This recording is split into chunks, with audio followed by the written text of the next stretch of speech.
que é o professor doutor Bruno Milanês, né?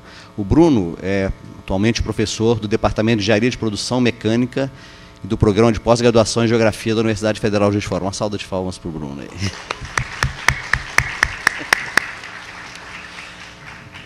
Eu comecei a ler o currículo antes da hora.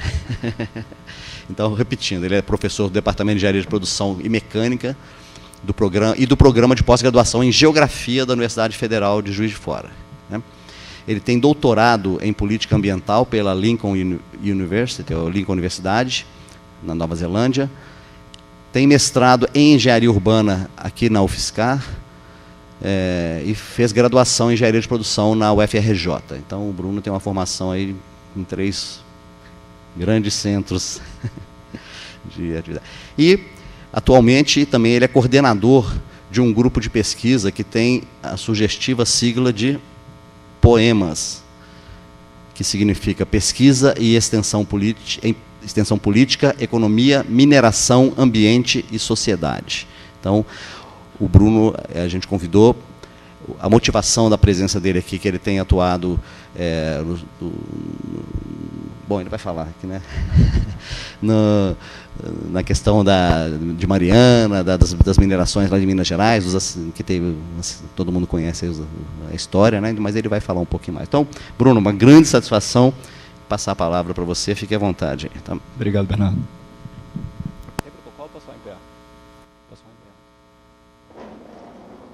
Bom, boa tarde, né? Eu não vou dar boa noite porque isso espanta público, né? O Bernardo já começa assim, lembrando que está tarde. Agradecer o convite.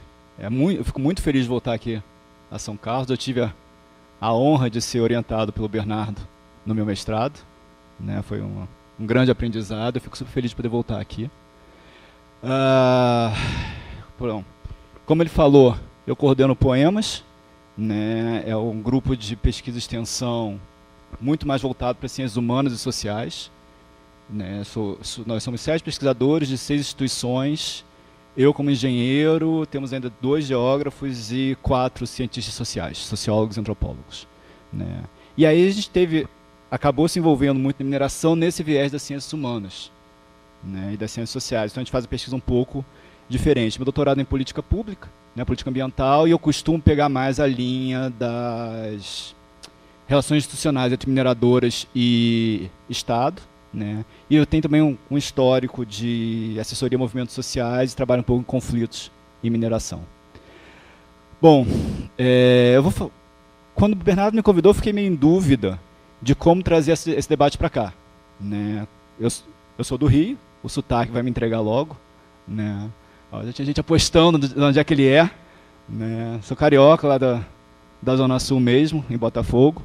Mas, ao me mudar para Juiz de Fora, né, eu já vim estudando um pouco de mineração, conflitos envolvendo mineração, e eu assumi que mineração seria o meu foco. E falar sobre mineração em Minas é muito simples. As pessoas vivenciam a mineração cotidianamente, né? Não sei se aqui, eu estava conversando com Vinícius de Itabirito, não sei se tem outros mineiros por aqui. Sim, né? Então por isso os sorrisos. Bom, além do Bernardo, é claro, né? E porque é diferente falar de mineração em Minas e de falar de mineração no interior de São Paulo, né? Eu lembro quando estava fazendo pesquisa de campo em Itabira, as pessoas discutiam na padaria o preço do minério de ferro. É essa a realidade, né? Você reconhece as pessoas e sabe o status social delas pelo uniforme que elas usam na rua. Então, é um outro viés. Eu fiquei me perguntando, como é que eu vou trazer esse debate? Então é muito cômodo falar de mineração, debater mineração, ser criticado pela forma como eu falo sobre mineração em Minas Gerais. Quando veio para cá, como é que a gente faz, né? Bom, aí conversando um pouco com o Bernardo, eu pensei em trazer um pouco mais da discussão sobre licenciamento ambiental, que é uma coisa um pouco mais transversal, tá? E aí entrando na especificidade das barragens de mineração, barragem de rejeito, né? Mas não sendo muito legalista, ou entrando muito no mérito do aspecto legal, por achar que isso talvez interesse um pouco mais a vocês, mas vou tentar fazer uma fala não muito longa, tá? Porque aí depois a gente pode conversar mais sobre outras coisas que não estavam previstas aqui. Eu estava até conversando com a professora Sandra, né? Ela fazendo várias perguntas específicas da questão do Rio Doce, etc. Acho que muita curiosidade, quem não teve oportunidade de ter ido até lá, né? Então a gente pode abrir depois para conversas em geral. Eu tive até minha estratégia de marketing foi botar Rio Doce no nome da programação. Você vai ver que eu mudei aqui. É porque, na verdade, uma das minhas propostas era discutir o pós-Rio Doce. Como é que o licenciamento ambiental em Minas está se adaptando ou não está se adaptando a novas realidades. Né? E eu trouxe alguns elementos também do licenciamento da barragem Maravilhas 3, né, que é na região metropolitana de Belo Horizonte, próximo a Itabirito. Né? E para mostrar o quanto que a gente não aprendeu sobre isso e a situação tende a se manter mais ou menos a mesma. Né? Então, estou pensando mais ou menos em conversar nesse aspecto. Então, como é que a gente aborda a mineração aqui em São Paulo? Né? Eu acho que a gente tem que abordar a mineração aqui em São Paulo como a gente deveria abordar a mineração no Brasil. Um dos meus trabalhos de extensão, né, é assessoria ao Comitê Nacional em Defesa dos Territórios frente à mineração. Eu não sei se alguém aqui já ouviu falar no comitê. O comitê é um coletivo de mais de 100 organizações envolvendo ONGs, sindicatos, movimentos sociais. A gente vai desde o movimento de base do show mineradores, tem outro que é Pedra no Sapato, são movimentos bem pequenos, locais mesmo, até OAB, CNBB, né, que são organizações que estão preocupadas em trazer o debate sobre mineração para a sociedade brasileira. Por que isso?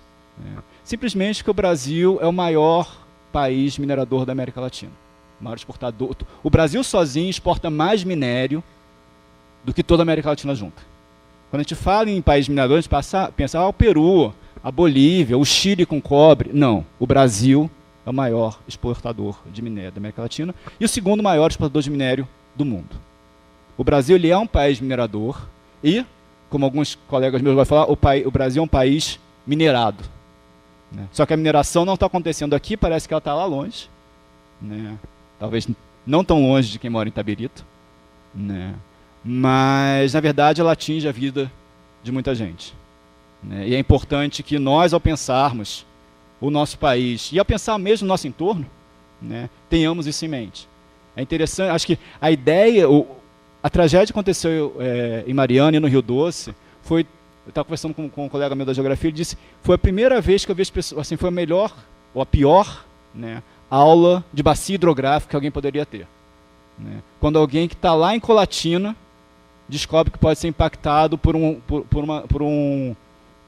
rompimento de barragem em Minas Gerais. Né? Ali o conceito de bacia hidrográfica é explícito e é escancarado. Né? E isso mostra para a gente como as coisas estão interligadas. Né?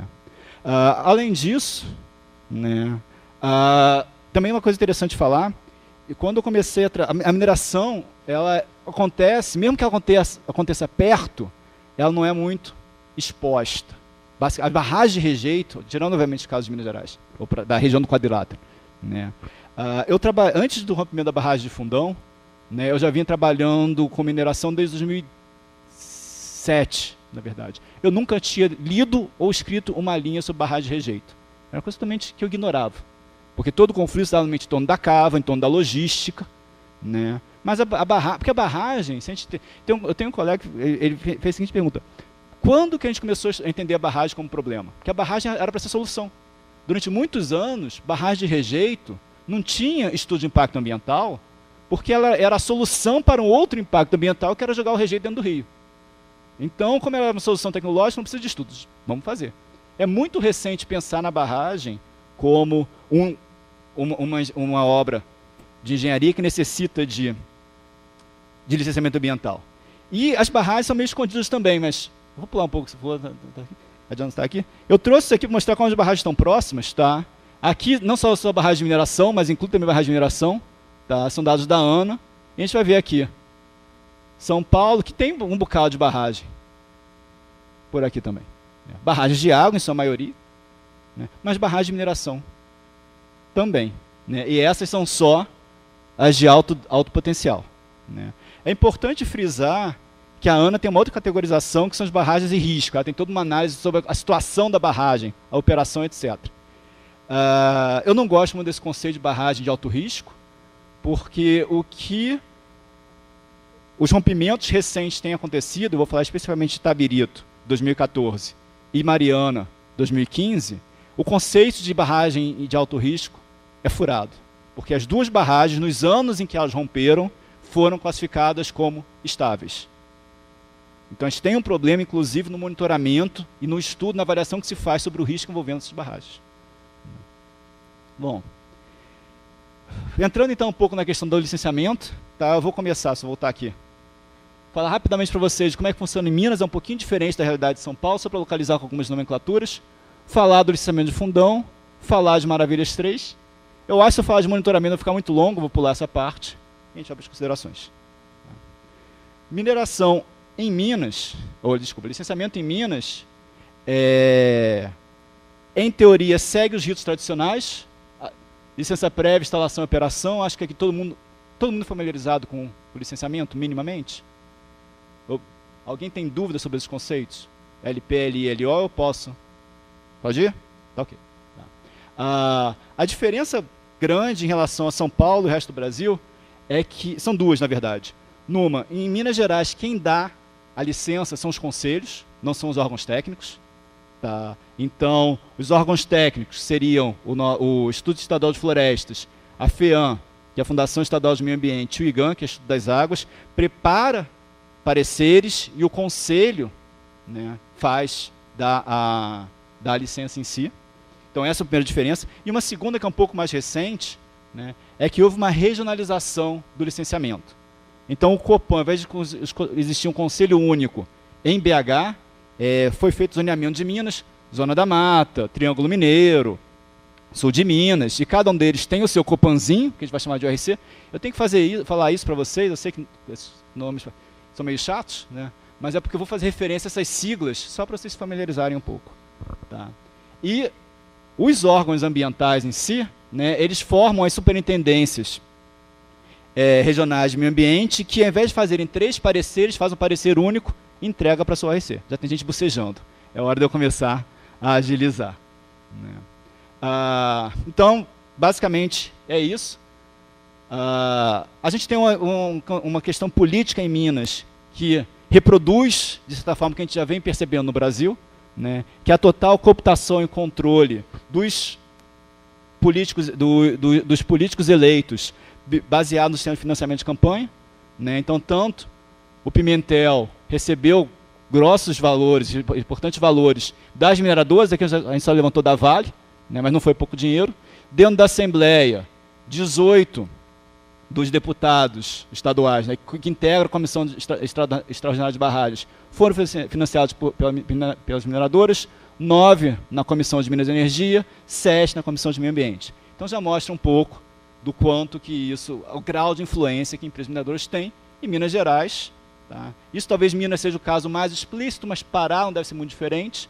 Tá? Em outros estados vai ter uma participação menor, mas também relevante, como Goiás, Bahia, que são estados que têm uma tradição, uma força mineradora muito forte. Tá? Quando a gente junta essas duas coisas, né, o que a gente está vendo acontecer em Minas é uma piora da situação. Tá? Esse aqui foi a lei que modernizou a legislação ambiental em Minas Gerais, foi parte do nosso choque de gestão, não mais pelo PSDB, mas pelo PT. Né? Eu quero que vocês atentem para a data. Essa lei passou em janeiro de 2016, eu estou falando 2 meses depois do rompimento de fundão. Né? E o que eles vão falar é que a ideia de mudar essas leis foi para tornar a legislação mais rigorosa. Mas quais são as mudanças que eles fazem?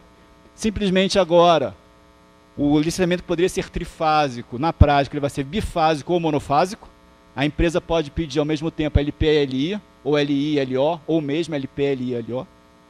Né? Então isso vai tornar muito mais rápido e reduzir a capacidade de averiguação e tese, etc. Em segundo lugar, foi estipulado um prazo máximo de 6 meses ou 12 meses para a licença sair. Certo? E se nesse prazo os pareceres lá das Suprans não forem elaborados, né, simplesmente o Copan, a ORC, vota sem o parecer. Essencialmente é isso. Terceira mudança, assim, essas são as que eu dei mais destaque. Né? Existe agora uma unidade administrativa responsável, que é um grupo de trabalho ligado ao governador e os chamados projetos estratégicos para o Estado, né, definidos da cabeça do governador, não passam pela ORC, não passam pela Supram, e é esse comitê que vai dar ou não dar a licença. Por que é importante frisar isso? Porque simplesmente boa parte do que a gente está vendo, que já está acontecendo em Minas Gerais, é o que está sendo ensaiado para o governo federal. Tá? Então, existem propostas rolando no Senado, por exemplo, também de estabelecer essa questão de projetos estratégicos, do projeto de interesse nacional. Existem mudanças que estão induzindo a estabelecimento de prazo, etc. Então, Minas parece estar funcionando menos como um balão de ensaio para o que vem por aí, para o governo federal e talvez ser extrapolado para outros estados. Então, só para a gente ficar alerta nisso. Né? Bom, fechando então um pouco do arcabouço legal de Minas. Fundão. Rompimento de barragem não é uma novidade em Minas Gerais, certo? Esse daqui é um levantamento não esgota. Esse levantamento eu fiz, na verdade eu com os meus colegas do Poemas, a gente fez logo depois do rompimento, basicamente olhando notícias de jornal na internet e alguns relatórios de IBAMA, FEAM, etc. Né? A gente tem em média de 2001 a 2000, faltou 2015 aqui, né? Mas de 2001 a 2014 são cerca de 7 falhas, né? Rompimentos maiores ou menores, né? O que dá uma média de 1 a cada 2 anos. Tá? Então, não, isso só para o estado de Minas Gerais. Né? Que disse, né, é um dos estados que tem melhor legislação de controle de atividade de mineração. Guardem esse dado porque ele é importante, principalmente essa caminhada aqui, 2006, 2007, 2008, 2008. Isso aqui depois vai ser importante para a gente conversar depois. Esse é o histórico do licenciamento de Fundão. Tá? A gente vai ver as várias LPs, LIs, renovações, etc. Tá?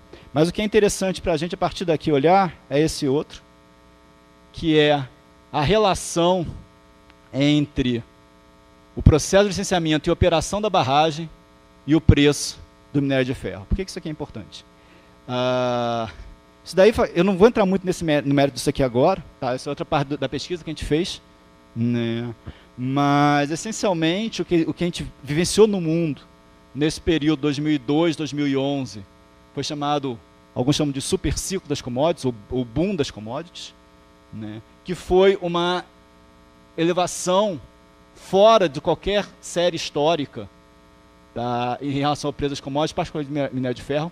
Eu tenho dados que remontam até 1920 e 30, o minério de ferro raramente passou de $50 por tonelada.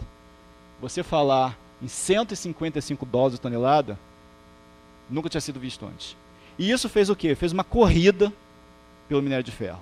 Mas não só do minério de ferro, mas outros minérios também. E a gente viu nesse momento vários projetos novos entrando, tá? E vários novos projetos existentes sendo expandidos. Foi a corrida da mineração. Pensa na corrida do ouro nos Estados Unidos, século XVIII, século XIX, início do século XX. Século XX, né? É o que a gente vai ver acontecer aqui. E estava tudo muito caro. Tá? Era impossível encontrar um bom geólogo ou um bom engenheiro de Minas. Era difícil encontrar peça, alugar retroescavadeira em Minas Gerais. Estava tudo correndo. Então, tudo isso aqui foi muito caro. Tá? Esse projeto foi caríssimo, feito a toque de caixa, porque tinha que aproveitar o preço alto. Quando chegou aqui em cima, quando ele começou a operar a barragem, tá? Isso aqui está atrelado. Por que a Samarco botou essa terceira barragem? Porque ela estava expandindo as cavas, ela estava com uma terceira pelotizadora, uma quarta pelotizadora e um terceiro minério-duto. Tá? Minério-duto eu acho que é óbvio para todo mundo, né? É um tubo por onde você passa o minério, cheio de água. Aí tem uma discussão também sobre recursos hídricos aí, a gente pode aprofundar isso depois. Pelotizador é uma unidade que normalmente ficam no Espírito Santo, né, onde você pega os finos de minério e transforma em pellets, são umas bolinhas, para favorecer o comércio internacional. Diga-se de passagem, né, todo minério da Samarco ele é exportado, nenhum grama fica no Brasil. Tá. Aí a gente pode entrar também numa discussão de nacionalismo de recursos. Né, para que a gente expande tanto a produção, a extração de ferro no Brasil? Salvo em, assim, números redondos, 75% de todo minério de ferro extraído no Brasil é exportado. Tá. Isso quer dizer que se a gente fechasse todas as minas de Minas Gerais, poderia abastecer o Brasil todo com o Pará, ou vice-versa. Então a gente tem mina demais, na minha perspectiva, tá? Pelos impactos que isso causa, a gente tem mina demais no Brasil.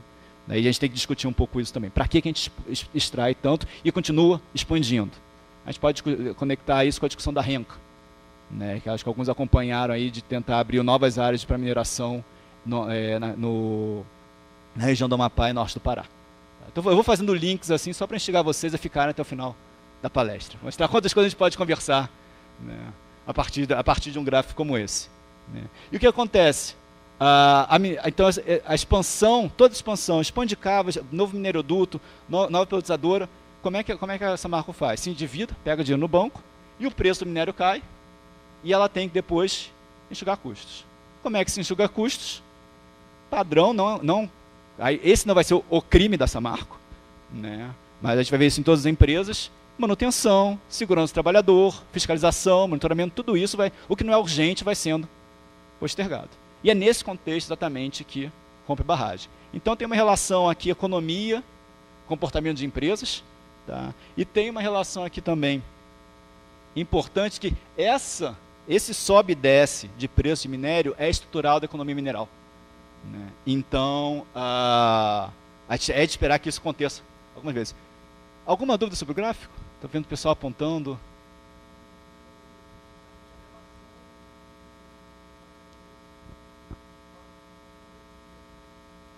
No número de licenças, não. Tá? Existe, eu não tenho esse gráfico aqui, existe uma outra relação, tá? Que é a relação do preço com os rompimentos de barragem, mas é uma outra discussão. Posso até mostrar isso depois, que é de outro estudo. Tá? Que nem é meu, é de uns canadenses. Mas eles mostram que existe uma probabilidade dos rompimentos ocorrerem quando o preço cai. O pontinho aqui é o preço. Tá? O que eu quis chamar a atenção é que, do ponto de vista econômico, do bolso da empresa, ela construiu a barragem, construiu a pelletizadora, construiu tudo, quando o preço estava em alta, porque ela queria pegar o preço alto, mas todas as mineradoras estavam fazendo a mesma coisa. Então, fazer essa obra estava muito caro. Tá? E conseguir bons técnicos para operar essas obras era difícil. Tinha muito técnico júnior, com pouca experiência, operando. Eu não vou dizer que esse foi o caso da Samarco, mas é o contexto geral. E, por outro lado, quando ela vai operar, ela tem que operar a baixo custo, porque ela está endividada e o preço está baixo. Então, as condições operacionais vão ser de cinto apertado. Tá? E aí a gente vai ver, por exemplo, na perícia que a Polícia Civil de Minas Gerais fez, né, ela aponta que vários equipamentos de medição estavam quebrados sem manutenção, existiam equipamentos de número insuficiente, né, a própria operação da barragem estava inadequada, deixando com que o material lamoso se aproximasse da crista da barragem. A praia não estava tão longa. Então, tem uma série de questões operacionais que podem ser associadas a uma empresa que precisa diminuir suas despesas. Esse gráfico é mais ou menos para ilustrar isso. Foi? Tá. Tinha mais gente aqui comentando sobre o gráfico. Esclarecia? Tem mais alguma coisa? Beleza? A vantagem de ficar no palco é isso. Eu consigo ver todo mundo, ou tentar ver todo mundo. Né? E qualquer coisa também não fique clara, pode assinar. Tá? Continuando. Bom, para os que estão familiarizados com a licença ambiental, né, uma das exigências dos EIAs são as famosas alternativas locacionais. Né? O que a legislação exige, a legislação de Minas Gerais exige isso também, é que ao escolher determinado lugar para implantar uma instalação, né, a empresa demonstre, apresente duas outras alternativas, pelo menos, e justifique por que o local que ela escolheu é o melhor. Né. Bom, esse mapa é do Globo, não é do EIA-RIMA. Né. A gente tem aqui a barragem de Fundão, né, que foi que rompeu. Aqui é de Germano, que é uma barragem que já estava esgotada. Tá? E aqui é de Santarém, que é uma barragem mais de polimento. Então, na verdade, o efluente... Deixa eu voltar um pouquinho. Vocês sabem para que serve uma barragem de rejeito? Estou começando pelo final, né? Vocês sabem para que serve uma barragem de rejeito? Guardar rejeito. Boa. Você sabe o que é o rejeito da mineração? Por que é uma barragem e não uma pilha? É a diferença de falar em Minas Gerais e falar em São Paulo.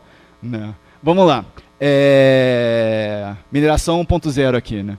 Mineração 1. Quando a gente vai trabalhar com processos de beneficiamento ou extração mineral, tá? Existe o processo úmido que a gente está falando aqui, que é essencial. Estou falando de minério de ferro. A gente pega o minério, as empresas moem, mas normalmente uma boa reserva, uma boa lavra, uma boa reserva vai ter, eu estou falando assim, dos mais ricos, 55% a 60% de ferro. O resto são outras coisas, sílica, areia, etc. Né?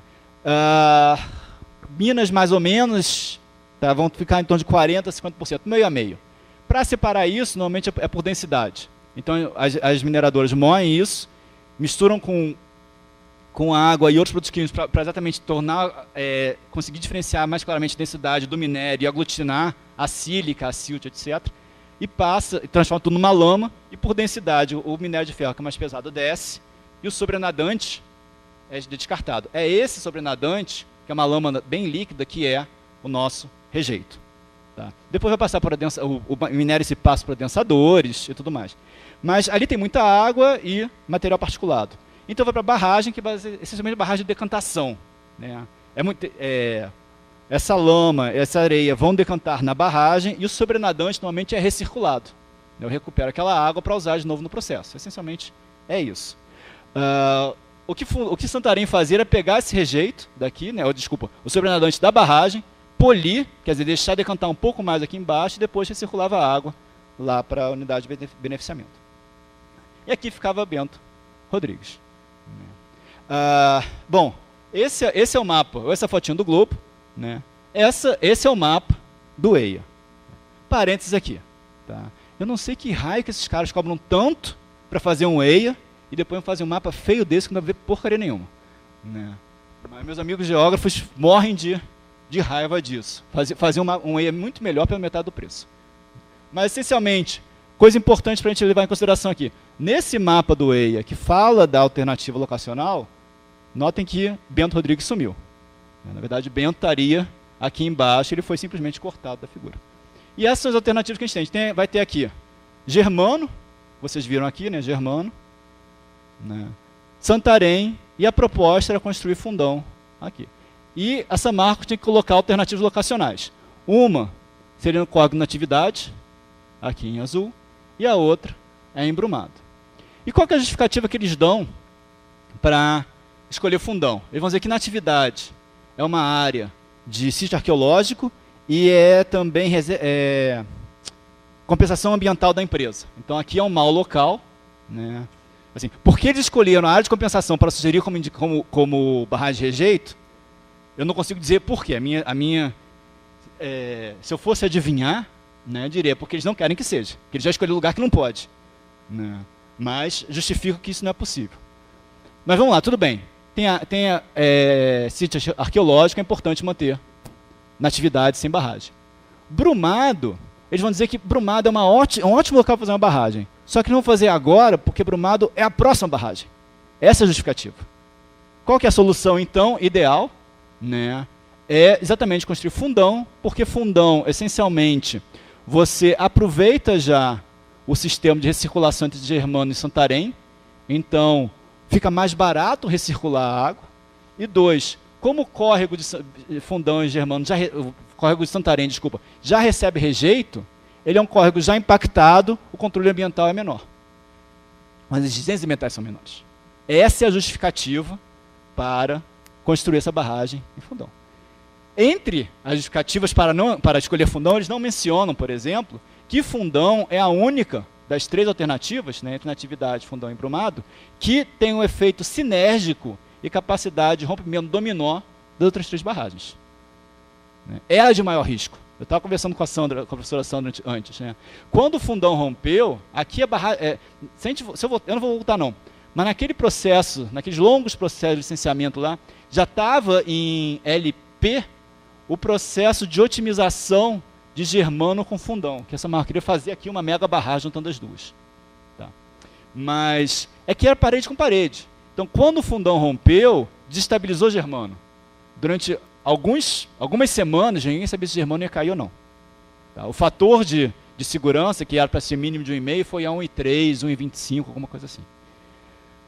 Rompeu o Fundão, simplesmente todo o rejeito passou por cima de Santarém e simplesmente fez um escalpo na crista da barragem, não levou a barragem junto. Como isso aconteceu, nenhum engenheiro de Minas conseguiu me explicar por quê. Porque a barragem aqui de Santarém não foi criada para resistir essa pressão toda e ela resistiu. Então, do ponto de vista de risco, essa é a pior escolha possível. Do ponto de vista de população ajusante, se tivesse rompido alguma coisa em Natividade, ia correr aqui para baixo. Se tivesse rompido em Brumado, ia correr aqui por cima e chegar em Bento Rodrigues horas e horas depois. Né? Então, do ponto de vista de população exposta, era a pior opção possível. Mas era mais barata. Qual que é a opção que a Samarco faz? Fundão.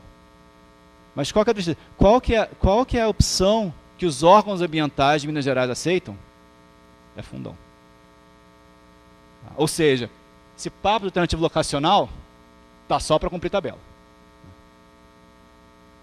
Bom, alternativas tecnológicas, aqui muito rapidamente, depois tem coisas mais interessantes para falar.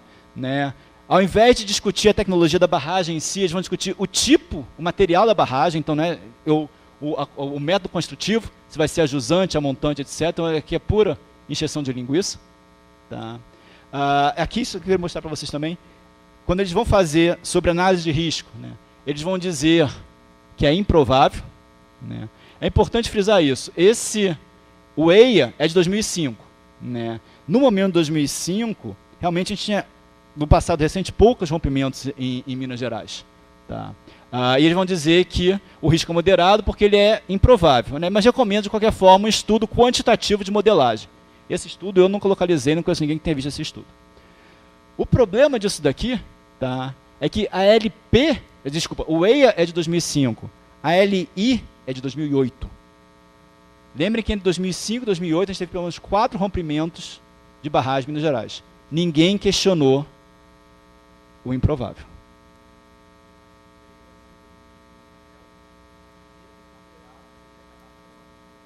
Sim, com certeza. Né? A magnitude é questão, mas como ele é muito improvável, o risco é moderado. E a gente anda um pouco na subjetividade dos EIA-RIMAS. Né? Isso vai ficar pior. Tá?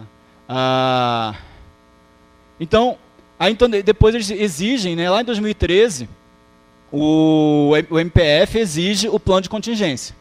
Esse é o plano de contingência apresentado pela Samarco, um trecho dele só. Né? No alerta nível 3, que é a catástrofe inevitável, qual que é o plano que a Samarco tem? Né? Acionar a Defesa Civil.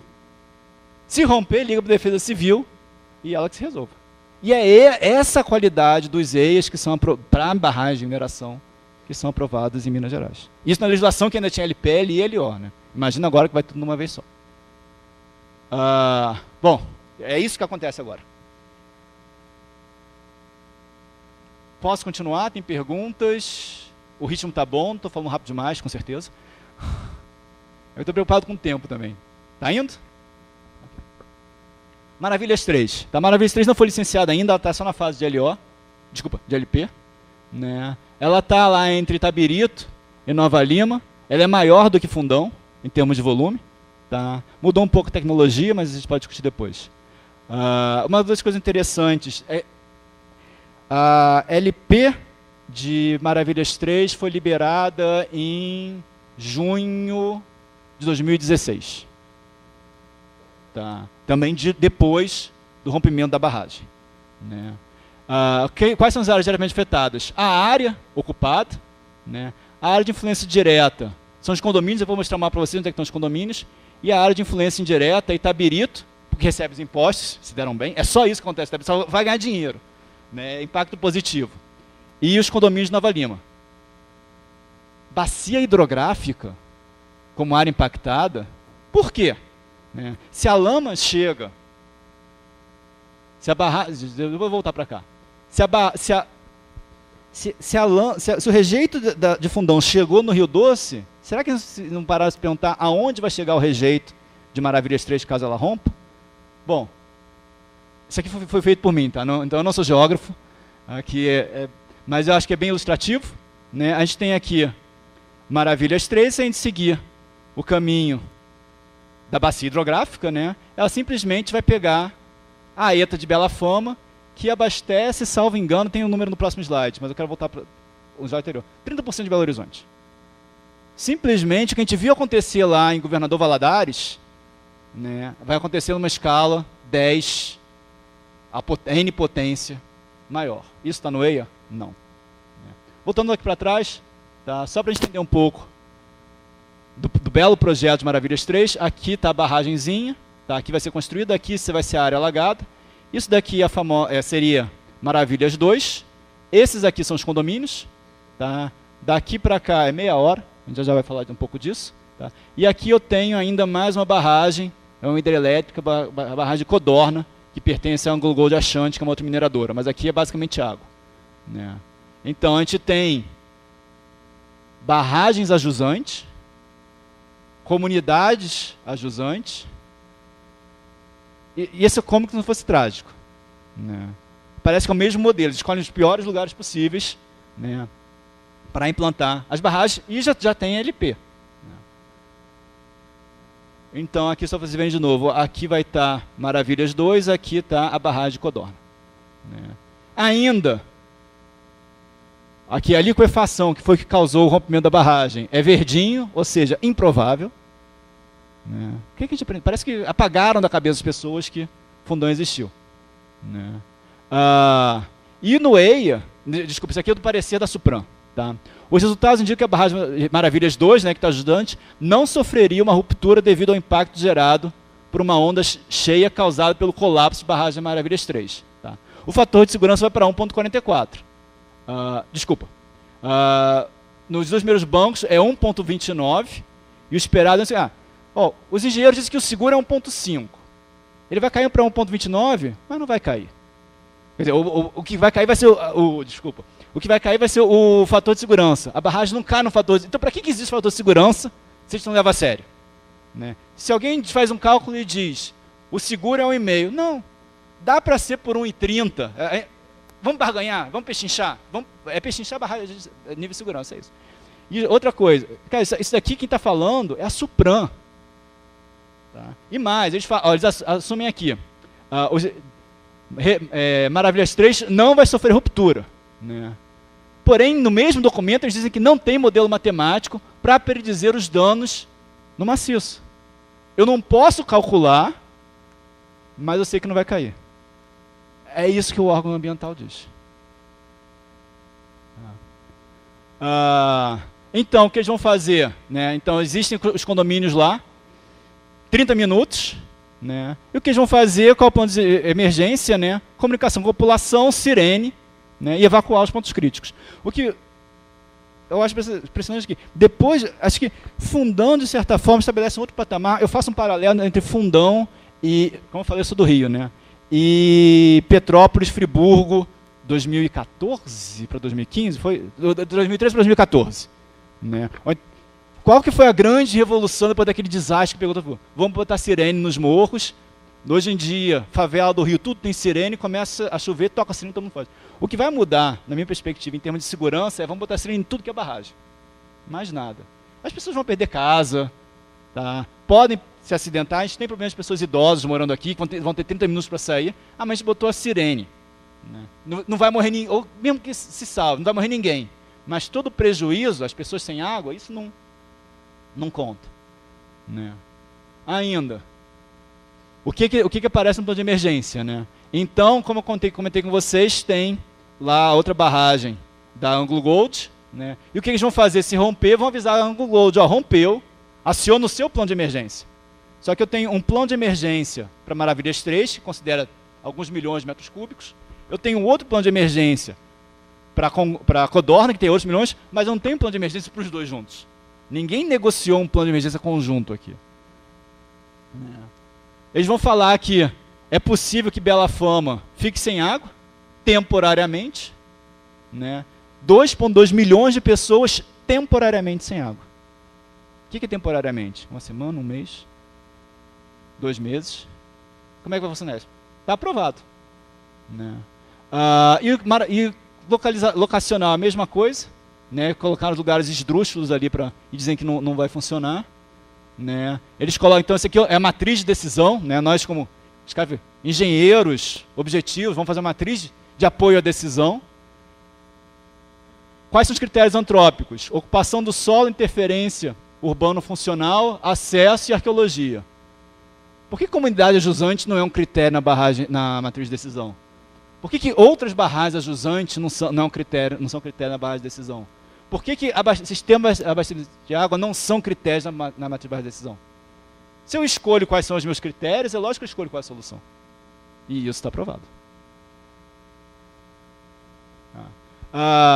Bom, em termos de alternativas tecnológicas. Eles foram um pouco mais precisos, eles fazem um trabalho interessante sobre isso, só para vocês entenderem um pouco da nomenclatura, né? Hoje em dia, o que eu tinha comentado com vocês do rejeito tradicional é isso aqui, tá? Então é 30% a 55% de sólidos que vai para a barragem.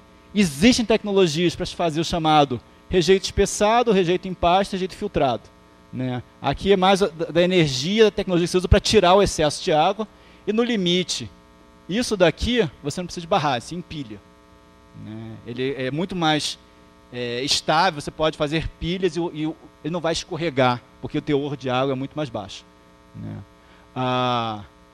O que a empresa que fez licenciamento ambiental diz? Que a disposição a seco, que seria essa, vamos dizer, a de menor risco, ela é indesejável porque ela gera inconvenientes. Por exemplo, eu tenho que ter caminhão, eu tenho volume de material. Gente, isso é mineração.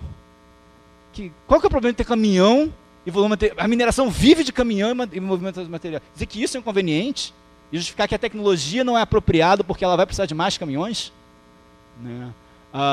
E os dados fornecidos pela Vale, porque a empresa não fez estudo nenhum, né, diz que 34% do material não apresenta característica de filtragem. Tudo bem, se eu fizesse para essa ciência, eu teria uma barragem 34% menor. Consequentemente, o impacto, mas isso é irrelevante. Em relação à forma espessada, né, eles começam a questionar que o vale é encaixado, tem erodibilidade, como se isso aqui também for, e, obviamente, o elevado custo. Então, das tecnologias, qual que é a mais ambientalmente adequada? Lembra que eu estou falando de EIA-RIMA. Isso aqui não é uma análise de custo-benefício. A análise de custo-benefício é um instrumento para tomar a decisão. EIA-RIMA, que eu vou te dar viabilidade econômica. EIA-RIMA é um instrumento de viabilidade ambiental, né? Mas o critério para excluir uma tecnologia é o custo, não o seu impacto ou risco ambiental. E diga-se de passagem, isso aqui eu tirei do site da Vale, né, ela cantando, fazendo propaganda, dizendo que ela está implantando em outras minas o beneficiamento a seco. Acho que vocês não vão conseguir ler. Mas eles vão dizer, né, que une sustentabilidade e competitividade, né, fornecendo ganho líquido ao valor presente da empresa de 2 bilhões, e continuando. A transição do processo do úmido para o seco não implica em novos investimentos, uma vez que o processo é simples e não exige grandes adaptações às plantas das usinas. A própria Vale, que é a dona de Maravilhas 3, diz que o processo a seco é simples, no custo de dinheiro vai gerar lucro para ela. Mas na hora de Maravilhas 3, ela opta pela barragem. Eu queria alguém que pudesse me explicar qual é a lógica por trás disso. Tá. Já falei demais. Eu vou pular monitoramento, senão a gente vai... Depois, se vocês tiverem curiosidade, eu volto para isso. Tá. Bom, problemas gerais. Total vulnerabilidade institucional, tá? Estado totalmente inativo, refém das empresas mineradoras, né? A gente passando por um processo grande de flexibilização. Se vocês quiserem, depois a gente pode discutir um pouco da Fundação Renova, que é a total privatização da compensação ambiental. É uma vergonha a forma como a Renova está sendo constituída. Tá? O licenciamento totalmente ineficaz e sem sentido, tá? Voltado essencialmente para o automonitoramento. Automonitoramento basicamente também em relação ao controle. Tá? E só para o EIA-RIMA, então, ainda não aprenderam a fazer EIA-RIMA olhando bacia hidrográfica, não omitem impactos, os dois, né, de rompimento descolocacional, mantém o paradigma das barragens, não há outras tecnologias, tá? Planos de emergência, né, mantendo a visão improvável, efeito dominó não existe. Isso são só 2 casos. Né? Eu estou fazendo análise de outro EIA-RIMA agora, que é, na verdade, o alteamento da barragem da mina do Sapo, em Conceição do Mato Dentro, lá na região do Cerro, Serra do Cipó, para quem conhece aquela área. Né? Ali eu tenho uma comunidade que está a 15 minutos da barragem, e é impressionante que no próprio EIA eles falam o seguinte: a gente vai fazer o alteamento, mas o material bom para fazer alteamento é fazer a barragem mais alta, né? É levar a altura para fazer caber mais rejeito. O próprio EIA diz isso, né? O material bom, a argila que tinha material de empréstimo, foi todo usado na primeira fase. Então a gente não tem material de empréstimo bom para fazer o alteamento. Então a gente vai fazer tipo um sanduíche, vai pegar material mais erosível, de menor qualidade, misturar com isso e fazer tipo uma panqueca, né? Beleza, opção deles. E mais adiante eles vão falar o seguinte: todos os estudos, isso eles descobriram depois da implantação da barragem, que é 2015, 2014. todos os estudos de estabilidade da barragem são de 2010, onde eles consideraram que era tudo material de boa qualidade. Então eles vão aprovar, né, o alteamento de uma barragem sem saber as condições técnicas de resistência e estabilidade desse alteamento. E vai ser aprovado daqui a algumas semanas. Então, os exemplos, assim, se for para contar casos, a gente continua depois lá no almanac, né? E só para finalizar mesmo, né, acho que essa citação, apesar de um grego, ela reflete bem a realidade que a gente tem no Brasil, né? Construir barragem de rejeito é difícil tecnicamente, é um desafio técnico, tá? Mas a causa básica para a falha de barragem de rejeito é política, não técnica. E é por isso que a gente tem que estar discutindo barragem de rejeito e mineração aqui, em Minas Gerais, no Pará, na Bahia, em Brasília e onde for possível, porque isso daqui mata a gente. Tá? Obrigado.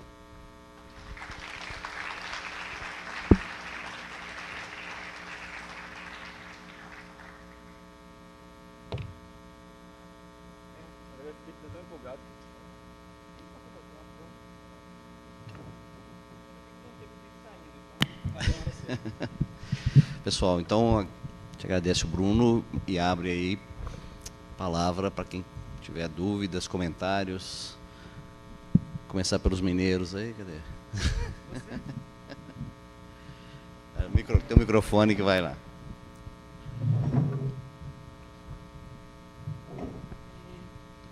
Boa tarde, eu sou Laura, eu sou graduada em arquitetura pelo FOP e, na verdade, eu queria compartilhar algumas lembranças que eu tenho em relação a Bento Rodrigues e o rompimento da barragem. O primeiro deles é porque Bento Rodrigues ele é tombado pelo IPHAN. Então, quando você fala que era uma coisa que era não ia romper pelos laudos técnicos e tal que eles dão, isso me faz lembrar que, anterior a isso, muito anterior ao rompimento, eles já tinham um plano, a Samarco já tinha um plano para tirar Bento Rodrigues daquele local, né, muito anterior ao rompimento. Se não existia a possibilidade de romper, por que, então, eles têm levantamento da área, da produção, de tudo. Essa é a primeira lembrança. E a segunda lembrança é no dia do rompimento da barragem. Eu sou de uma região que foi atingida, sou de Barra Longa, mas no dia do rompimento da barragem, quando a gente viu o noticiário para saber, nossa, rompeu a barragem agora, não sei o quê, as áreas que estavam sendo marcadas, né, como áreas tangíveis a risco, era a cidade de Ouro Preto e Mariana. Ninguém pensou na lógica da bacia hidrográfica, que é uma lógica óbvia agora, né, que aconteceu, e Barra Longa foi atingido depois de 12 horas e ninguém sabia como ia ser atingido, o que era aquilo, a cidade não foi informada. Eu tentei ligar para minha mãe, mas ela não me deu moral, e foi isso. Eu queria só compartilhar com vocês essas memórias, que quando fala do rompimento, não tem como não pensar em relação a isso. Obrigada. A gente já tem uma outra pessoa, mas você pode ir respondendo até o microfone chegar lá. Ou respondendo, ou comentando. Não tem muita resposta para essa situação, né? Eu acho que assim, o caso, como um todo, demonstra total despreparo para lidar com situações como essa. Mas o que mais me preocupa, assim, são dois despreparos muito grandes, ou são vários, mas tentando destacar dois lados agora, é que se mantém o despreparo, né, poucos avanços está percebendo, tanto do ponto de vista legal, de capacidade, etc. Sirene, bom, tem a Sirene. Né? E, além disso, assim, a gente teve um longo debate sobre como chamar isso, que não podia ser acidente, se era tragédia, se era desastre sociotécnico, técnico, seja o que for, né? Mas a ideia do que as pessoas falam é que, quando a gente fala em desastre, não se limitar ao rompimento em si, mas a tudo que é decorrente dele e continua, né? Então, os efeitos as pessoas que ainda estão sem casa, ou sem os terraços em Barra Longa, estão impedidas de plantar, ou se sentem inseguras em plantar, ou em beber a água, e as crianças que não têm como brincar com o rio, etc. Isso então, é um desastre que dura 2 anos. A gente está vivendo, não existe um pós-desastre, um desastre contínuo que vem acontecendo dia após dia, há 2 anos. As pessoas continuam adoecendo, as pessoas continuam se alcoolizando, continuam deprimidas, continuam desempregadas. Então, acho que é importante frisar isso, né? O desastre ainda acontece, ele não passou. Bruno, acho que o caso de Barra Longa é muito isso. O nosso conferencista de ontem, o professor Paulo Saldiva, mencionou o fato de que a população que foi deslocada lá de Bento está engordando, obesidade, porque eles comiam um tipo de alimento e agora estão recebendo cesta básica, alguma coisa assim, com um tipo diferente. Então já registraram o fenômeno bom, não sei se conta a gente. Depois eu entro no detalhe da população de Bento, senão vai acabar falando demais. Vamos lá. Oi, Bruno, meu nome é Priscila, eu venho da FAUSP, sou mestranda em conforto ambiental. Te falo que a tua palestra é desesperadora, né? A gente, assim, pelo menos eu não te vi mostrar nada de positivo nesse cenário. Eu vi que tudo que aconteceu em Mariana parece que continua. Esse ano a gente acompanhou o governo federal querendo liberar uma área de proteção ambiental para mineração, né? Graças à pressão popular voltou atrás.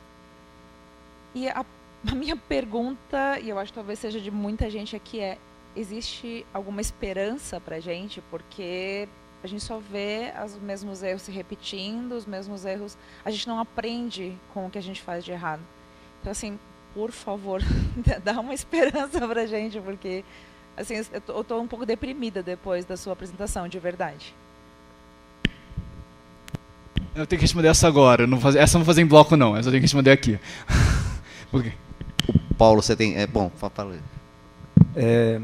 Eu acho que vai nesse sentido também, porque é óbvio que ele faz uma análise que eu acho que é excelente, apesar de deprimente, porque a realidade é deprimente, né? Porque o que ele colocou ali é um retrato de como nós estamos à mercê de um sistema econômico que vai muito além de decisões técnicas, infelizmente, né?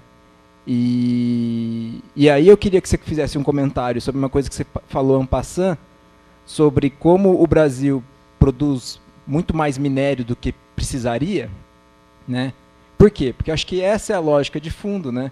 A gente tem que entender que isso, todo esse cenário que ele coloca, não é uma coisa que está restrita àquela região de Minas. É uma exploração econômica que tem a ver com o papel do Brasil no mercado mundial, né? A especialização da economia brasileira como exportadora de commodities, ela é uma especialização do capitalismo contemporâneo, né? Então o combate tem que ser feito nesse plano. Tem que entender o que é isso, o que é esse processo que alguns chamam de reversão neocolonial, né? De que o Brasil volta a ser uma grande fazenda, uma grande mina, né? Ou então, com o que eu falei de manhã, né? A força do capital imobiliário nas cidades, né? Ou seja, o rentismo de várias formas se apropriando dos territórios, seja no urbano, seja na mineração, seja no agronegócio, né? Então, acho que a gente tem que entender que é isso, é uma inserção econômica, né? E aí o embate é nesse plano, né? É no plano da macropolítica econômica e da inserção do país no mundo, né? E aí, mas eu queria que você falasse um pouco sobre essa questão, porque ela é muito concreta, né? Entre o que é a produção para necessidade e o que é uma produção destinada a um mercado que é global, né? Obrigado. Tá, eu tenho que responder a Priscila. Bom, peço desculpas por ter te deixado deprimido, não era a minha intenção, mas já tem alguns anos que meus alunos de graduação me pedem para as minhas aulas serem todas no primeiro andar, porque no final das minhas exposições eles têm a tendência a pular da janela. Então, mas eu vou... Isso é piada, tá? Eu dou aula no segundo andar, na verdade. Mas eu só vou reformular a sua fala. A minha perspectiva é que não é ser desesperador. Eu não acho que a realidade é desesperadora. Eu acho que ela é desafiante. Acho que aí está a diferença. Tá? Por que eu falo isso? E aí vem da minha convivência, né? Eu falei muito rapidamente do trabalho que eu faço em termos de extensão, né? Um dos movimentos que eu assessoro, ou com quem... Nem que eu disser que assessoro, mostra uma relação de poder meio equivocado. Com quem eu colaboro, ou que colaboram comigo, é o MAN, né, que é o Movimento Nacional pela Soberania Popular na Mineração, que tem toda uma discussão sobre o que viria a ser uma mineração soberana, depois a gente pode entrar um pouco nesse mérito, tá? E que é um movimento que surge a partir da uma especificidade que vem de dentro da via campesina do MST, no Pará, porque eles perseguem, para a realidade do Pará, fazer o enfrentamento pela manutenção de uma agricultura soberana é enfrentar a mineração, pela própria ocupação do território lá, e hoje em dia eles vêm se expandindo numa perspectiva nacional. E aí tem pessoas que são ameaçadas, são juradas de morte, têm que ficar morando em cidades diferentes, etc. Né? E que não se desesperam. Né?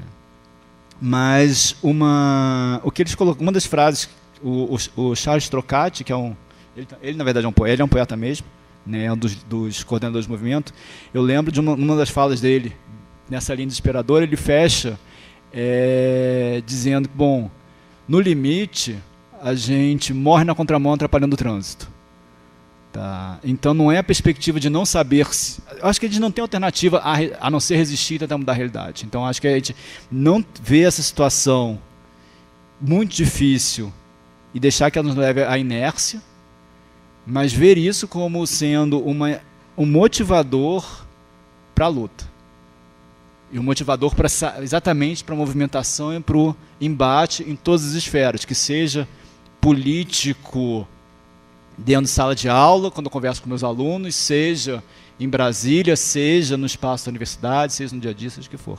Tá? Então, eu acho que a gente já viu processos, assim, já viu mudanças de processos tão ou mais dramáticos do que esse, né? Serem revertidos. Acho que o exemplo mais emblemático, o movimento pelos direitos civis nos Estados Unidos, o movimento negro, hoje em dia todo reconhecimento de gênero, etc., como movimento feminista, já mudaram situações estruturalmente mais pesadas do que essa. Então acho que a gente tem capacidade, tem que ter paciência. Talvez a gente não veja, mas eu acho que o fato da situação ser difícil não deve nos levar ao desespero. Né? E o próprio exemplo da Renca mostra um pouco disso. Né? A gente tem pequenas vitórias e é isso que deve nos alimentar. E não, a Renca não é a única. Né? Então, trazendo um pouco de elementos de esperança, né? A gente teve, só para citar 3 casos, né? Casos que eu acompanhei mais de próximo. Em Congonhas, existia uma proposta de expansão da mina Casa de... Eu vou falar só de mineração porque é o que eu estudo, mas acho que dentro dos movimentos sociais a gente pode encontrar vários outros dessas pequenas vitórias também. Né? Pequenas, às vezes olhando do ponto de vista macro, mas para quem estava lá ameaçado de perder a casa, é a mudança que garante a sobrevivência deles. Né? Então, Congonhas, expansão da Casa Mina de Pedra da CSN, ela ia se reverter para a vertente da cidade. Houve um projeto de lei de iniciativa popular que cria um parque municipal e impede essa expansão. Com isso, eles garantem, entre outras coisas, o abastecimento de água de 60% da cidade. Né? Em Viçosa ia ter também um mineroduto da Ferros, que é uma outra mineradora, que ia cortar a cidade, cortar os principais mananciais. A organização popular impedem que o mineroduto seja construído. Né? Também na região metropolitana de Belo Horizonte, um confronto entre a Vale com o projeto Apolo, né? E a comunidade lá na Serra do Gandarela, constitui-se o Parque Nacional do Gandarela, né? Que não foi uma vitória plena. Depois que tudo foi delineado no nível estadual, quando foi para o nível federal, lá no ICMBio, fizeram um dente no parque, ninguém sabe de que forma. Né? Mas o parque está lá, parte das áreas estão preservadas. Né? Então eu acho que o movimento social, os movimentos populares conseguem vitórias. Sim, não é sempre que se ganha, mas não é porque a conjuntura é negativa que a gente não vai. Assim, e a realidade está exatamente no território, é ali que a gente tem que faz diferença, e acho que esses são exemplos que mostram que é possível fazer diferença. Tem vários exemplos de perdas também, mas acho que se a gente não tivesse mantido a luta, nenhuma dessas 3 vitórias teriam acontecido. Então a gente tem que continuar no embate. Tá. Eu acho que a gente está aos pouquinhos aprendendo também. Tá? A Renca de novo mostra que alguma coisa foi aprendida. Né? Então acho que tentando um pouco garantir que você vá, se você for lá no Almanac, você não vai afogar suas mágoas, mas se divertir, né? E aprofundar um pouco isso. a posição do Paulo é um outro debate, muito, assim, bem... Assim, eu teve uma época que eu estava estudando sobre isso, discussões de neoestrativismo, neodesenvolvimentismo no Brasil, discussões de neoestrativismo progressista, se é que isso exista, no período de Dilma Lula. Agora a gente está entrando no neoestrativismo conservador, né, o retrógrado com a visão do Temer. Né. Isso é importante frisar, e acho que a questão do Paulo é muito importante nisso, porque a gente tem questões econômicas e estruturais do país. Não é uma questão de ser PT, PMDB ou PT, PSDB, que essa inserção fica diferente. Né. Do ponto de vista da mineração, mas isso vale para o agronegócio também. Né. Um país que mantém a Lei Candir, né. Um país onde mineradores que extraem minério na Amazônia têm 75% de isenção de imposto de renda. Né. Um país que permite que, por exemplo, que a Vale exporte seus minérios contabilmente para a Suíça, para uma filial da Vale na Suíça, por um preço abaixo de mercado, porque com isso a receita dela é menor, o imposto de renda dela é menor, e depois esse minério é reexportado da Suíça para a China, ao preço de mercado, e é óbvio que o navio vai direto daqui para a China. Mas os papéis são assim. Né. É simplesmente uma realidade que mostra muitos desafios, mas assim, isso vai além de ser PT, PMDB. Né. Isso acontecia no período PT, na verdade o período PT era Ilhas Caimã, agora eles são um pouco mais sofisticados, estão na Suíça, mas o sistema é basicamente o mesmo. Né. E isso, assim, mas o importante aqui é uma das coisas que a gente busca frisar muito, todo discurso que a gente, todo o estudo, a pesquisa, que a gente faz, não é um discurso anti-mineral, do tipo fechem todas as minas. Tá? É uma coisa que eu tenho que sempre tomar cuidado de falar, porque senão começa, mas você usa celular, você veio para cá de carro, então tua garrafa é de aço inoxidável. Então não é isso. Mas é a velha e constante pergunta, para quê e para quem? E a que custo? Né? Então existe uma longa literatura, não, eu estou sendo muito otimista, existe uma literatura, né, não tão longa assim, mas que vem sendo desenvolvida basicamente sobre pesquisadores latino-americanos que estão discutindo já o pós-extrativismo. Estou falando muito de Peru, Bolívia, Chile nem tanto assim, alguma coisa no Equador, né? E a gente tem que aprender muito. Acho que a gente está um passo. Esses são países que já se reconhecem como países extrativistas ou neo-extrativistas, e existem acadêmicos e políticos, em alguns casos, né, tentando superar isso, falando no pós-extrativismo. Eu acho que no Brasil, enquanto a gente não se reconhecer como país extrativista, e aí não é só minério, é ferro, é soja, é eucalipto, né, é cana-de-açúcar. Né, enquanto a gente não se reconhecer como país extrativista, neo-extrativista, a gente não vai conseguir nem começar a discutir o pós-extrativismo, porque a gente não tem o diagnóstico correto. Né. Mas existem propostas ainda conceituais, alguns ensaios. Eu recomendo, se alguém tiver alguma curiosidade, para estudar o caso da proposta Yasuni, ITT Yasuni, que era a reconversão, a não explorar. Isso foi uma proposta feita no Equador, né, para não se abrir poços de petróleo numa área altamente sensível do ponto de vista ecológico, comunidades tradicionais, comunidades indígenas em isolamento voluntário. Né, e tinha propostas econômicas para ali, que além do ecoturismo, eram coisas muito mais profundas. Né.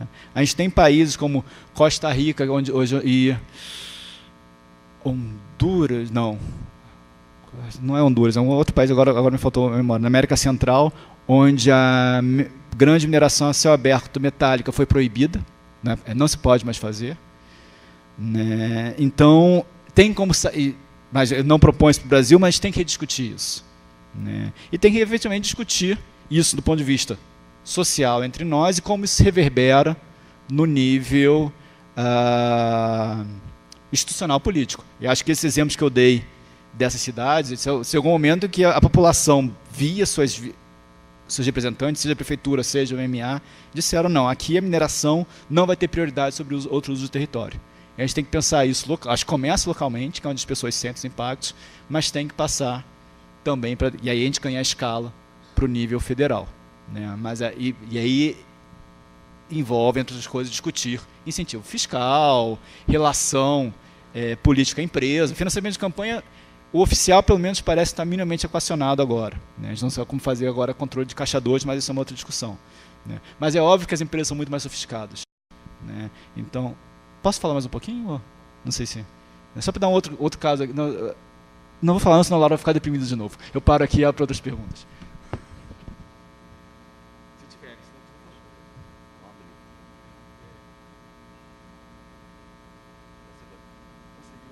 que vai continuar falando.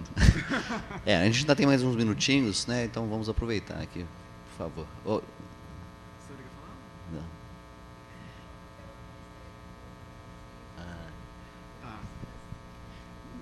Tá, Ministério Público, fantástica pergunta, Sandra.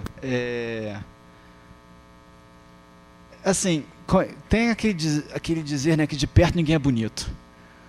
Mas o Ministério Público pode ser um super aliado, dependendo se você tem o Ministério Público que você gostaria de ter. Obviamente, assim, nos últimos anos, né, assim, eu comecei a discutir mineração antes do rompimento, né, e aí eu tive que direcionar um pouco das minhas pesquisas, mas um dos trabalhos que eu fiz nos últimos anos foi acompanhar um grupo de trabalho, exatamente estava assessorando o MPF em Minas Gerais. E é importante entender que falar do Ministério Público Estadual de Minas Gerais é diferente de falar do Ministério Público Federal de Minas Gerais, que é diferente do Ministério Público Federal do Espírito Santo, né? Cada lugar tem a sua especificidade e, na verdade, cada procurador tem a sua especificidade. Então, se você tem um bom interlocutor, ele pode ser um aliado fantástico. A gente tem alguns representantes do Ministério Público Federal e estadual atuando, que são geniais, estão super na luta e têm feito ações efetivas, e tem uns que mais atrapalham do que ajudam. Tá? Então, aí, o desafio, a gente percebe as próprias brigas internas, disputas internas do Ministério Público, né? Os conflitos, as disputas de ego, as disputas de poder interno, quem que vai ser o próximo eleito a um cargo superior, etc., as alianças. Então, eu felizmente, dentro dessa, não no meu grupo de pesquisa, dentro da rede, eu consegui compor uma rede, integrar uma rede ampla de pesquisadores, que envolve Federal do Espírito Santo, Federal de Ouro Preto, Federal de Minas Gerais, a gente lá de Fora. Né? Eu tenho uma cientista política nessa rede que é fantástica, e uma das coisas que ela faz é exatamente mapear as pessoas do Ministério Público, e a chave é essa, é identificar dentro do Ministério Público quem que seria um bom aliado e construir com esse aliado ou aliada, né? Seja for, mas não assumir que o Ministério Público como todo ele é monolítico, ele tem suas contradições, tem suas disputas internas como qualquer outra instituição, assim como a FEAM tem, assim como o IGAN tem, imagino que a CETESB aqui, a própria agenda de fora, o CODEMA. O CONDEMA vai ter, né? Vamos chamar. Então, mas a vantagem do Ministério Público é que ele tem muita força. Então, se a gente conseguir apertar os botões certos, ele pode fazer quase que milagres. Mas também, se tiver uma roda presa lá, nada anda.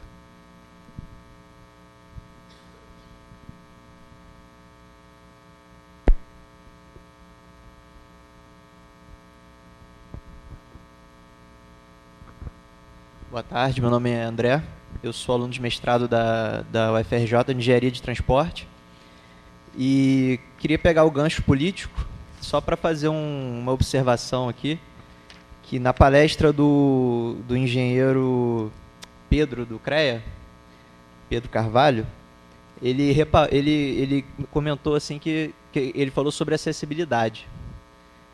E bom, o grande obstáculo da acessibilidade é político também. No final, a gente concluiu, no final da palestra, que é político.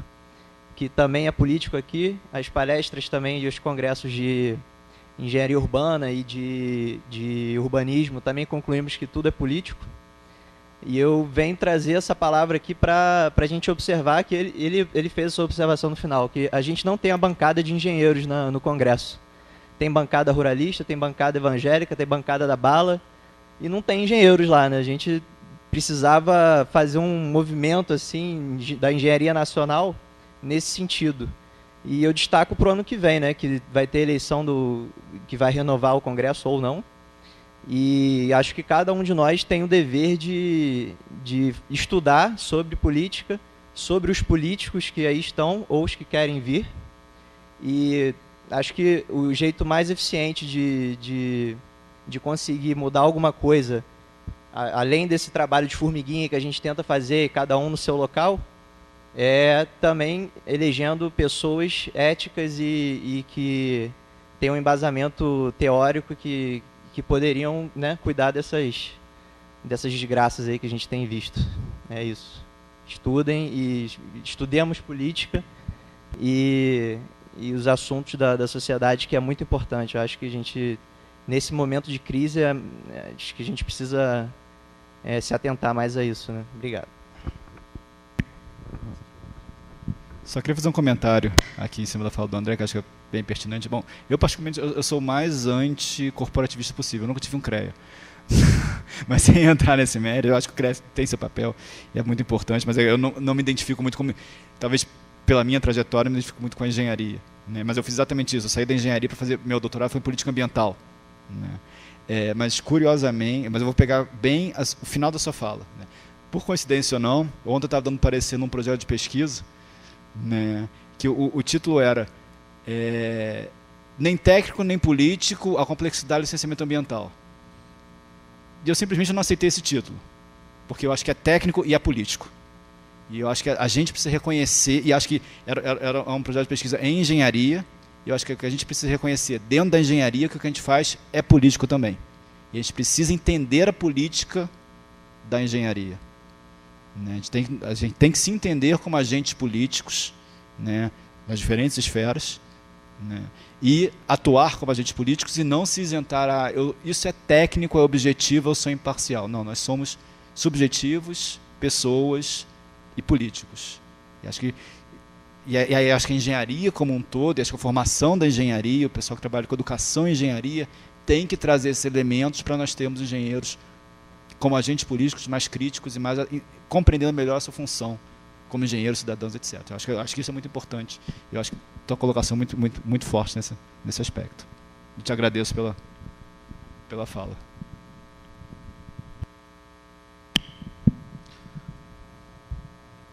Bom, tendo em vista o horário, inclusive, o Bruno falou que vai ficar lá no Almanac, ele vai responder as perguntas restantes. Não, mas queria agradecer muito aí a presença dele. Quando eu convidei o Bruno, ele falou: o meu tema não é muito urbano, não. Ele até sugeriu um outro nome que talvez a gente tenha que ficar, talvez não, é bom ficar atento à professora da Karine, da Federal de Ouro Preto, que está fazendo um estudo de realocação, é isso? Alguma coisa lá do... ela vem trabalhando com a comunidade de Esteira, que é um distrito de Barra Longa, né, que foi uma das áreas de Barra Longa que foi afetada. Né? E ela está exatamente trabalhando uma memória das pessoas sobre o espaço urbano, tanto as residências quanto o espaço urbano, para que isso fique registrado, né? Para elas pessoas poderem influenciar no momento da reconstrução do distrito. Né? Então, exatamente fazer essa interlocução entre o que as pessoas lembram e conhecem e os engenheiros ou arquitetos que vão estar lá. Senão vai ser um monte de casa de pombo, uma igual a outra, meio minha casa, minha vida, desrespeitando. Então, o trabalho então, que ela faz a articulação entre as comunidades. Vamos ver se mais para frente a gente consegue contato com a Karine, né? Pessoal, então assim, o Bruno tinha comentado essa questão, mas está dentro do que a gente está pensando mesmo, né? Que a questão urbana, ela não é só dentro da cidade, né? Ela acontece fora da cidade também, né? E a unidade bacia hidrográfica, hoje em dia, não pode ser desconsiderada, né, em praticamente nenhuma situação. Então, eu acho que isso traz também um olhar importante. Né? Seja você está fazendo um plano diretor dentro da cidade, utilizando o critério da divisão por bacias hidrográficas. Né? Aqui em São Carlos a gente tem uma experiência interessante, que nós conseguimos no plano diretor, numa ação técnica, mas muito política também, né, junto ao Conselho Municipal de Meio Ambiente, e depois junto à Câmara de Vereadores, que o plano diretor levasse em conta, por exemplo, as bacias hidrográficas dentro da área urbana e depois fora da área urbana também. Então, são exemplos aí de avanços, e acho que a presença do Bruno aqui atendeu plenamente o que a gente gostaria de ter. Então, agradeço mais uma vez o Bruno, vou entregar para ele aqui a lembrancinha de São Carlos, que é uma caixinha com o kit aí do nosso